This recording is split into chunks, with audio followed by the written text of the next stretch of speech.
우리가 가장 복이 있다라고 말할 수 있는 사람이 누구일까? 이렇게 생각을 해보면 여러 가지 생각을 합니다. 어, 뭐 누구는 금수저를 물고 태어난 사람, 아니면 누구는 진짜 건강한 육체를 가진 사람, 누구는 좋은 언변과 탤런트들을 많이 가진 사람들을 이야기합니다. 하지만 오늘 말씀에서 이야기하고 있는 가장 중심의 내용은 바로 이것입니다. 하나님께서 우리에게 가장 큰 복이 되신다는 거죠. 하나님이 친구가 되어주시는 것. 이게 가장 큰 복이다. 이것을 먼저 우리가 생각을 하셔야 되겠습니다. 사람들은 누구나 복받기를 원합니다. 그래서 새해가 되면 서로에게 무슨 인사를 하죠? 새해? 네, 그렇습니다. 새해 복 많이 받아요. 이렇게 이야기합니다. 중요한 일을 앞두고도 좋은 결과 있기를 서로가 축복을 하죠. 흥미로운 것은 사람마다 생각하는 그 복의 기준은 다르다는 것입니다. 내가 새해 복 많이 받으세요라고 하지만은 각자 받는 그 복에 대한 기준이 다르다는 거죠. 어떤 사람, 아까 말씀드린 대로 돈이, 어떤 사람은 건강이, 어떤 사람은 좋은 것들 받는 것이, 아니면 좋은 자녀가 생기는 것이, 그것이 가장 큰 복이라고 이야기합니다. 하지만 성경에서는 세상이 말하는 복과는 또 다른 이야기를 하고 있죠. 성경 먼저 무엇을 많이 소유한 사람은 복 있는 사람이다 라고 이야기하지 않습니다. 성경에서 잘 보시면은 네가 무언가를 많이 가지고 있다고 해서 네가 복 받은 사람이야 이라고 말한 구절이 단 한 구절도 없습니다. 오히려 하나님과 바른 관계를 맺을 때에 그 사람에게 너는 복이 있다라고 이야기합니다. 다시 말하면은 복은 어떤 것을 소유하는 데서 시작되는 것이 아닙니다. 누구와 함께 하느냐, 누구와 함께 살아가느냐, 이것이 바로 복의 시작이라는 것입니다. 그래서 우리가 인생을 살아가면서 가장 큰 복을 받는다라는 것은 내가 무언가를 가진다는 것이 아니라 누군가와 관계를 어떻게 맺어가는가, 이게 중요하다는 거죠.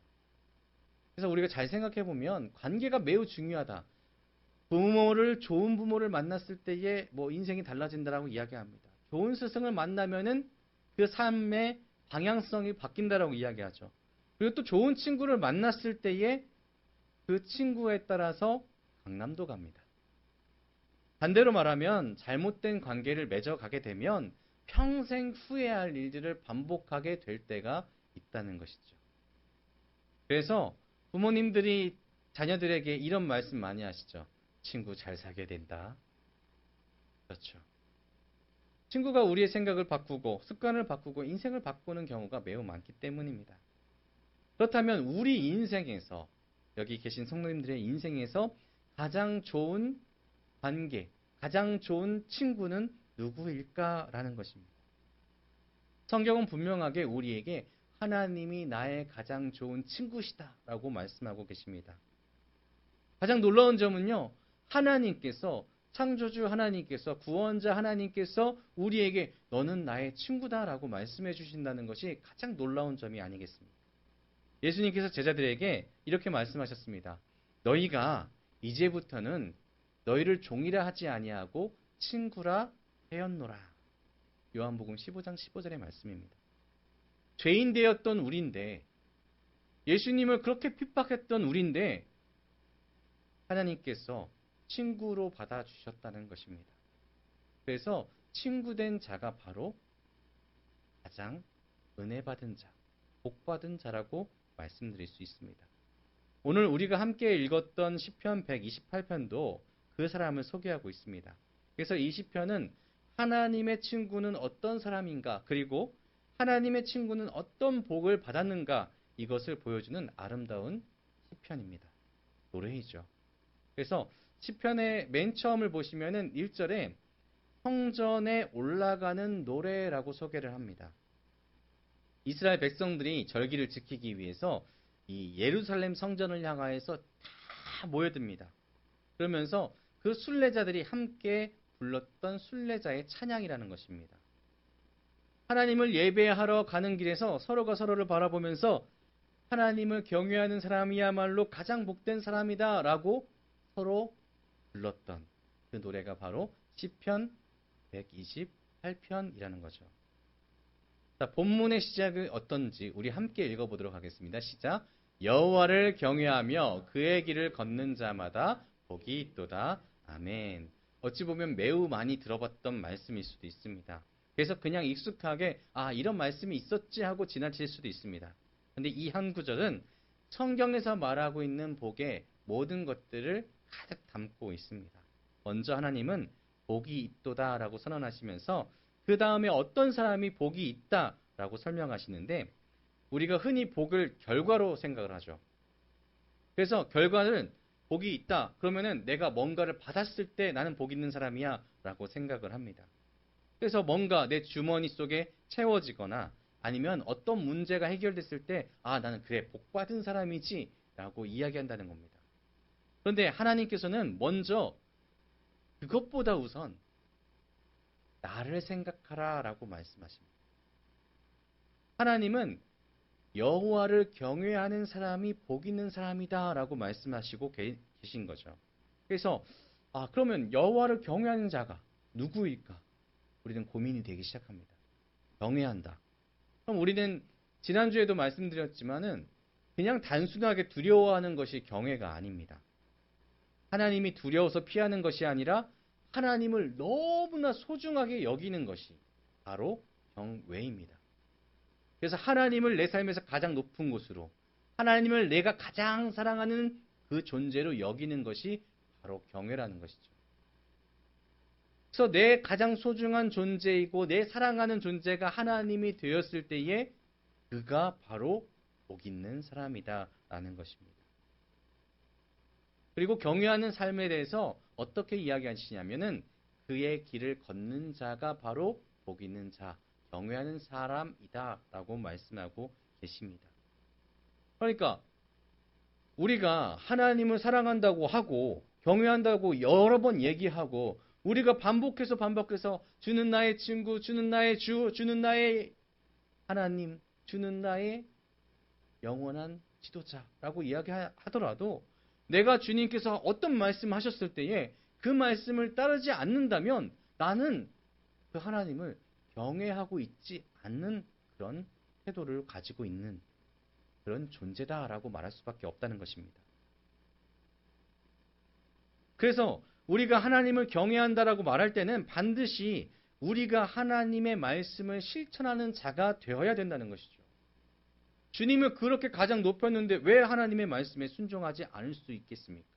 하나님을 가장 사랑하는데 어떻게 그 사랑하는 이가 나에게 하는 말을 들어주지 않을까요? 우리가 과거에 그 뜨겁게 연애했던, 제가 결혼 생활이라고 얘기하지 않겠습니다.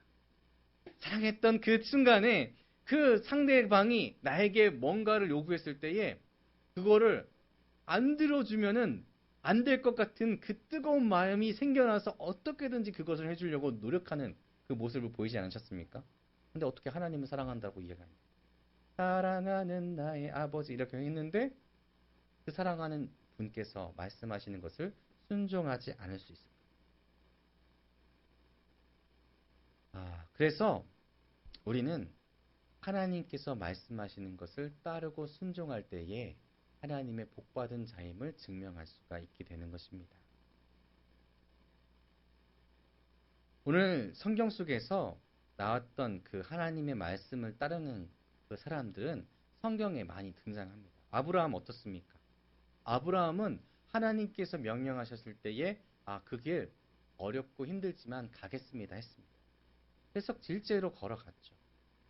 자기 본토를 떠나서 결국에는 가나안 땅으로 가게 됐습니다. 그랬을 때에 하나님께서 아브라함은 뭐라고 말씀했냐면은 나의 벗이라고 부르셨어요. 다윗도 마찬가지였습니다. 다윗이 죄가 없었던 사람이 아닙니다. 물론 하나님의 사랑을 많이 받고 하나님께서 주시는 연전연승의 전쟁의 영웅이었지만 그는 밧세바를 탐했던 사람이었고요. 그의 남편을 죽였던 살인자였고요. 그가 했던 일들 중에 중대한 범죄는 매우 많았습니다. 하지만 그가 결국에는 어떤 삶을 살았느냐? 그의 삶을 표현했을 때에 하나님의 뜻에 합당하기 위해 노력했던 사람이었습니다. 그래서 그는 어떻게 불렸냐면은 내 마음에 한 사람이라고 불렸습니다. 왕자보다 하나님의 임재를 더 소중하게 여겼기 때문에 결국 그는 내 마음에 합한 자라고 하나님께서 말씀하셨다는 것이죠. 그래서 하나님께서 우리에게 주시는 가장 놀라운 복은 건강, 재물 그런 것이 아니라 하나님께서 나에게 나의 벗이다. 너는 내 마음에 합한 자다 라고 하는 것이 가장 크고 놀라운 복이라는 것입니다. 이 복이 되어질 때에 하나님께서 내 가장 좋은 관계를 맺어주는 친구가 되었을 때에 그때에 하나님의 능력이 하나님의 은혜가 하나님의 복이 우리에게 흘러 들어오게 된다는 것입니다. 아까 말씀드렸죠. 좋은 친구를 사귀었을 때 내 인생이 변하게 된다는 것을 잊지 말아야 된다는 것입니다. 오늘 우리는 하나님께 무엇을 달라고 기도하기 전에 이렇게 기도해야 된다라고 말씀하고 계십니다. 하나님, 내게 재물을 주십시오. 내게 관계를 주십시오. 내게 명성을 주십시오. 이것이 아니라 제게 가장 큰 복을 주십시오. 하나님을 더욱 사랑하고 하나님을 더욱더 가까이 하는 그런 동행의 복을 주십시오. 이것이 우리가 해야 되는 기도라는 것입니다. 이렇게 하나님과 친구가 되었을 때에 어떻게 우리의 삶이 변화될까요? 그것은 바로 이것입니다. 하나님이 친구가 되시면 내 삶과 가정이 책임져 주시는 하나님의 놀라운 강권이 생긴다는 것입니다. 하나님께서 하나님을 경외하며 나갔을 때에 하나님께서는 가장 복된 사람이라고 선언하셨다라고 제가 일전에 말씀드렸습니다. 시편 기자는 여기서 이야기를 끊지 않고요. 하나님의 관계가 바르게 된 사람에게 하나님께서 어떤 복을 주시는지 구체적으로 이야기하는데 막연한 복이 아닙니다. 우리가 매일 삶에서 경험하는 실제적인 복을 이야기합니다. 우리 가운데서도 이렇게 생각할 때가 많이 있습니다. 저도 이런 생각할 때가 있는데 믿음은 좋은데 현실은 어려울 때가 많습니다. 예배는 잘 드리는데 내 관계 속에서는 문제가 많을 때가 많습니다. 열심히 기도하고 있는데 내 삶은 여전히 힘들 때가 있습니다. 그런데 이런 질문이 실제로 이상한 것이 아닙니다. 우리도 살아가다 보면 신앙과 현실이 조금 다른 것 같아 보일 때가 있죠. 그런데 오늘 시편은 하나님을 경외하는 사람의 믿음이 이 안에서만 그냥 머물러 있는 것이 아니라 우리의 삶 전체를 지배한다라고 말씀하고 계십니다. 그래서 하나님께서 우리에게 말씀하시는 것은 무엇이냐? 내가 기도하고 내가 지금 예배하고 내가 열심히 노력하는 것이 지금 당장 보일 때에는 이것이 당장 효과가 있는 것 같지 않을 때가 있다. 하지만 반드시 내가 너와 함께 있고 내가 반드시 그 모든 것을 해결해 주리라. 실제적인 하나님의 도움이 있을 것이다 라고 말씀하십니다. 그래서 하나님은 우리의 수고를 헛되게 하지 않으시는 분이심을 오늘 말씀을 통해서 이야기하십니다. 그래서 본문 2절에서 뭐라고 말씀하시냐면 내 손이 수고한 대로 먹을 것이라 내가 복되고 형통하리로다. 아멘. 하나님께서는 우리의 수고를 귀하게 여기시는 분이십니다. 하나님께서는 아무것도 하지 않아도 복을 받는다. 이것이 아닙니다. 하나님을 경외하는 사람, 그 길을 걷는 사람, 실제로 그 길을 걸어야 됩니다.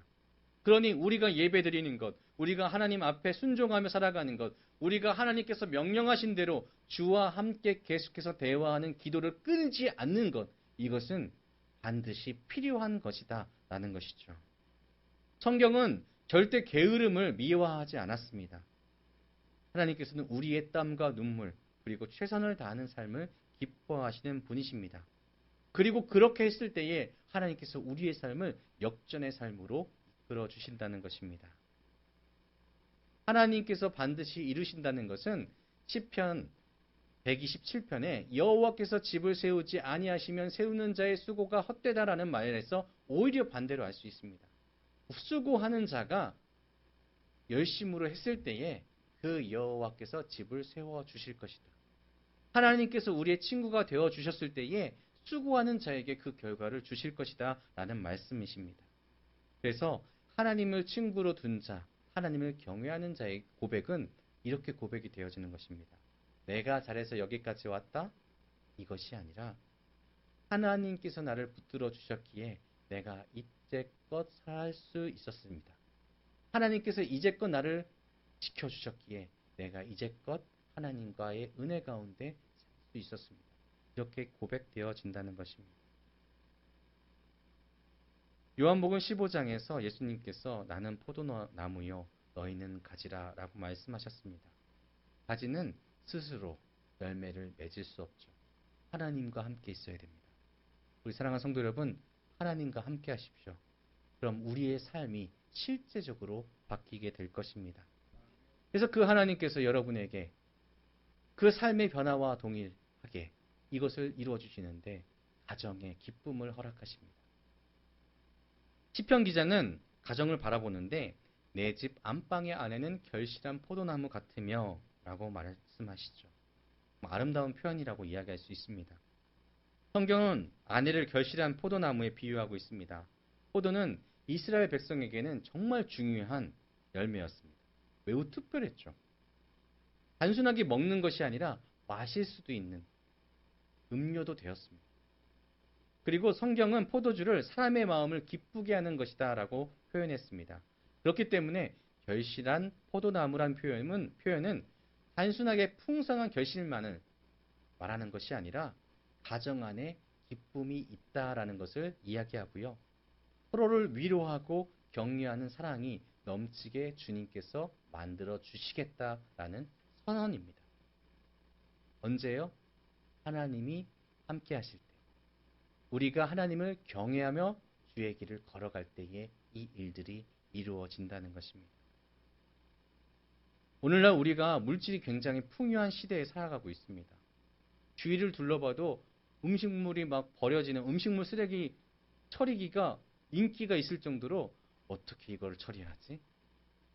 아니면은 내 집안에 필요 없는 물건들이 한가득 쌓여 나갈 때 제가 최근에 이사를 했는데 버릴 게 왜 이렇게 많은지 곳곳에 뭔가 쌓여갈 정도로 물질이 풍요합니다. 그런데 우리가 우리의 주위를 둘러보면 우리의 가정들마다 좋은 이야기가 들려줘야 되겠건만 이렇게 풍족하면 만족하고 하하 호호 히히 정말 웃음소리가 넘쳐나야 되는데 눈물소리와 호통소리와 화소리가 가득한 것을 볼 수 있습니다.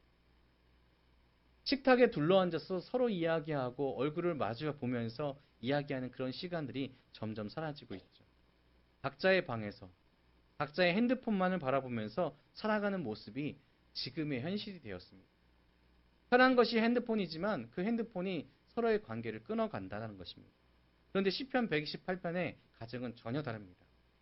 이 가정에는 함께 모여 기뻐하는 시간이 보여지고 있습니다. 서로를 향한 감사가 있습니다. 하나님의 중심이 되었을 때에 그 가정은 이렇게 변한다는 것입니다. 하나님은 그 가정 가운데 평화를 허락하시고 감사를 허락하시고 사랑을 허락하시는 분이십니다. 그래서 사랑하는 성도 여러분, 가정은 이 세상 가운데 가장 소중한 교회입니다. 부모가 자녀에게 신앙을 전수하고 그리고 부부가 서로 믿음의 동반자가 되어주고 그리고 형제와 자매가 하나님 앞에서 든든하게 세워져 나가는 작은 교회가 된다는 것입니다. 그래서 우리가 가정을 위해 기도할 때에 문제 해결해 주십시오. 여기서 끝나는 것이 아니라 우리 가정이 하나님과 함께하는 가정이 되길 원합니다. 이런 기도가 끊임없이 이어져야 되겠습니다. 그렇게 드리시는 모든 가정 되시기를 주님의 이름으로 축복합니다. 그리고 하나님께서는 이렇게 살아가는 하나님께서 친구가 되었을 때에 우리의 자녀에게 그 은혜를 더하십니다. 믿음의 다음 세대를 이뤄 나가신다는 거죠. 이 감람나무에 대한 말씀이 나오는데 내 식탁에 둘러앉은 자식들은 어린 감람나무 같으리로다 라고 말씀하시는데 이 감람나무는 매우 오래 사는 나무입니다. 오래된 줄기에서 새로운 가지가 계속해서 자라나기 때문에 생명력이 끊이지 않는 나무라고 이렇게 불려지는 나무입니다. 그리고 감람나무에서는 기름이 나오는데 등불을 밝히고 상처를 치유하고 왕과 제사장을 세울 때 사용되는 귀한 기름이었습니다. 그래서 시편 오늘 128편에서 자녀를 단순하게 어린아이로 보는 것이 아니라 하나님께서 앞으로 사용하실 미래, 이것이 바로 우리에게 주어진 자녀입니다. 그래서 내 식탁에 둘러앉은 자녀들, 이 표현이 참 은혜가 되죠. 자녀들이 부모 곁에 있다는 것은 단순하게 함께 밥을 먹는 그런 관계라, 이것이 아니라 믿음이 전수되는 관계라는 것입니다. 그래서 부모가 하나님 앞에 감사하는 모습으로, 하나님 앞에 늘 기뻐하는 모습으로, 하나님과 늘 동행하는 모습으로 살아갈 때에 그 자녀는 이 부모를 통해서 하나님과 함께하는 삶이 풍족한 것보다 더 기쁘구나. 하나님과 함께하는 것이 진정으로 행복한 것이구나라는 것을 우리가 깨닫게 되는 것입니다. 오늘날 부모님들께서 많은 것들을 자녀에게 해주려고 합니다. 어떻게 하면 더 해주지? 어떻게 하면 더 해주지? 어떻게 하면 더 해주지? 그런데 그것만으로는 자녀가 바르게 자랄 수가 없다는 것을 우리는 알 수 있습니다. 하나님께서 주시는 가장 소중한 교육의 방법은 이 아이가 바르게 자랄 수 있도록 그 제대로 된 것을 훈육하는 것이라고 말씀하셨습니다. 그리고 가장 좋은 훈육은 하나님 사랑하는 것이 너의 인생에서 가장 소중한 것이야. 이것입니다. 그렇기 때문에 오늘 말씀에서 주어지는 가장 중요한 것은 하나님이 우리의 친구가 되었을 때에, 내가 친구가 되었을 때에 나를 통하여서 하나님의 은혜가 우리의 가정에 흘러간다는 것입니다. 여기 앉아 계신 한 분 한 분을 통하여서 하나님의 은혜는 흘러갑니다. 왜? 하나님이 우리의 친구가 되어 주시기 때문입니다. 그래서 하나님의 친구는 복을 흘려보내는 사람입니다. 내 자녀에게만 아니죠. 내 곁에 있는 누구에게나 복의 근원이 될지라. 이것이 바로 여기 앉아 계신 한 분 한 분에게 하나님이 주신 은혜입니다. 오늘 4절과 5절을 한번 읽어보도록 하겠습니다. 여기 앞에 있는 내용만 보시면 시작. 여호와를 경외하는 자는 이같이 복을 얻으리로다.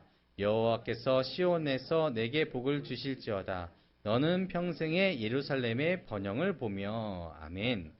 여기에 중요한 변화가 있는데 앞에서는 내 손, 내 집, 내 아내, 내 자녀, 개인의 가정을 얘기했다면은 이제는 시온, 예루살렘, 이스라엘이라는 더 큰 공동체를 바라보고 있습니다. 그러니까 하나님과 친구된 사람의 그 길을 걸어가는 자의 영향력은 단순하게 가정에서 끝나는 것이 아니라 내가 만나는 모든 이, 모든 사람들, 그리고 사회를 향하여서 나가게 되어 있다는 것입니다. 종종 우리는 하나님께 이렇게 이야기합니다. 하나님, 우리 가정 잘 되게 해주십시오. 하나님, 우리 자녀 형통하게 해주십시오. 그런데 이런 기도가 잘못됐다는 것이 아니라 하나님께서 우리에게 명령하시는 것은 가서 제자 삼으라입니다. 가서 제자 삼으라였는데 우리는 어찌 보면 계속해서 나에게만, 내 가정에게만 그 틀을 가둬놓고 살고 있지는 않았는지 우리 스스로가 고민해 봐야 되겠습니다. 하나님께서 우리에게 복을 주시는 이유는 우리가 복의 종착지가 아니라 그냥 고인물이 아니라 복의 통로로 사용하시기 위해서 우리를 불러주셨고 친구 삼아 주셨다는 것을 우리는 잊지 말아야 되겠습니다. 그래서 아브라함을 부르셨을 때에 무엇라고 부르셨냐면은 내가 너에게 복을 주겠다 이것이 아니었습니다. 너는 복이 될지라 이것입니다. 그냥 너는 복을 받을 것이야 이것이 아니라 너는 복이 되어서 너를 통하여서 많은 이들이 복을 받게 될 것이야. 그렇다면 저기 앉아 계신 모든 성도님들께 하나님께서 이렇게 말씀하시는 것입니다. 내가 너에게 복을 주겠다. 그런데 가둬놓고 살라는 것이 아니라 내가 너에게 복을 준 것은 네가 복이 되어서 모든 이들에게 복의 근원이, 복의 통로가, 복의 흐름이 되어야 된다라는 것입니다. 그래서 하나님의 친구는 내가 받은 것을 주위에게 나눌 수 있는 흘려보내는 사람이 되어야 되겠습니다. 근데 오늘날 바라보면은요, 우리 학교를 가보면 아이들만 해도 개인주의가 판을 칩니다. 최근에 뉴스를 봤는데 어떤 뉴스였냐면은 앞에 가는 안경을 쓴 친구가 달려가고 있었습니다. 근데 실수로 안경을 떨어뜨린 거예요. 뒤에 따라오던 애가 그걸 밟았습니다. 그럼 우리가 생각했을 때는 어떻게 반응을 할까요? 친구야, 미안해. 이렇게 하겠죠. 근데 이제는 그렇게 부모님들이 가르치지 않았다고 합니다. 그 부모가 뭐라고 했냐면 앞에 있는 아이가 실수로 떨어뜨린 거니까 너가 굳이 미안해 할 필요가 없어. 놀랍죠? 근데 이게 뉴스 기사에 있는 거예요. 왜? 너의 자존감을 세우기 위해서 내가 실수하는 것을 용납하지 마. 이것입니다. 이것이 지금 우리가 사는 다음 세대, 다다음 세대가 그렇게 교육을 받고 있다는 거죠. 개인주의가 이렇게 심해졌다는 겁니다. 네가 손해볼 수도 있어. 미안해하는 순간 너의 잘못이 인정되기 때문에 너의 잘못을 인정하는 순간 몇 대 몇이 되기 때문에 인정하지 마. 이렇게 가르치고 있답니다. 많은 부모가 그렇게 가르치고 있다. 그렇다면 믿는 사람들은 어떻게 해야 될까요? 아니죠. 그렇게 살면 안 되는 것을 우리가 스스로 보여줘야 된다는 것입니다.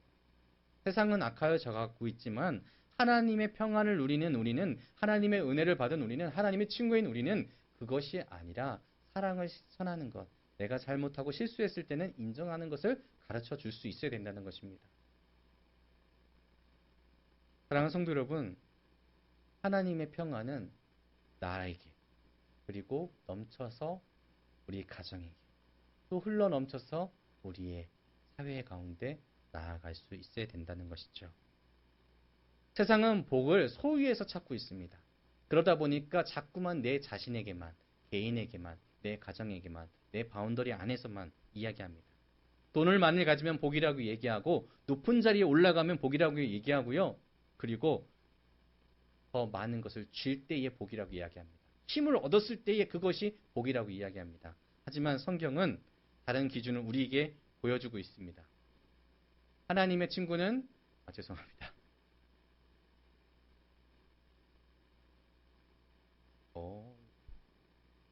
복은 누군가 무엇을 가졌냐가 아니라 누구와 함께 살아가느냐 이거에 달려 있습니다.